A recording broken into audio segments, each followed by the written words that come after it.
Election code ఉన్నప్పుడు ఆయన తిరిగినప్పుడు క్యాన్వాస్ తిరిగినప్పుడు కానీ అంతకుముందు ఆయన యాత్రలు చేసినప్పుడు కానీ ఏ ప్రోటోకాల్ లేనటువంటి లోకేష్ గారు తిరిగినప్పుడు కానీ సెక్యూరిటీ ఇచ్చినాం జగన్మోహన్ రెడ్డి గారి గవర్నమెంట్ లో. లోకేష్ గారికి అయితే ఏ ప్రోటోకాల్ లేదు, కానీ లోకేష్ గారు పాదయాత్ర చేసినప్పుడు సెక్యూరిటీ ఇవ్వడం జరిగింది. చంద్రబాబు నాయుడు గారికి ఏదైతే జెడ్+ కేటగిరీ ఉందో అది మెయింటైన్ చేయడం జరిగింది జగన్మోహన్ రెడ్డి గారు.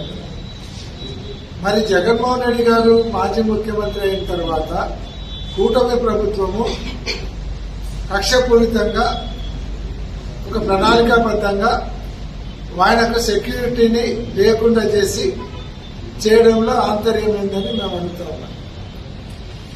అంటే ఆయన బయటకు వస్తే ఇట్లా 1-2 ఇన్సిడెంట్స్ పోలీసు సెక్యూరిటీ లేకుండా బయటకు వస్తే అప్పుడు అక్కడ ఏదైనా ఇన్సిడెంట్ జరిగితే నేను బయటికి పోతే అక్కడ ఇన్సిడెంట్ జరుగుతుంది, నువ్వు పోవద్దు అని కట్టడి చేయాలనేటువంటి దురుద్దేశంతో చేస్తున్నారా?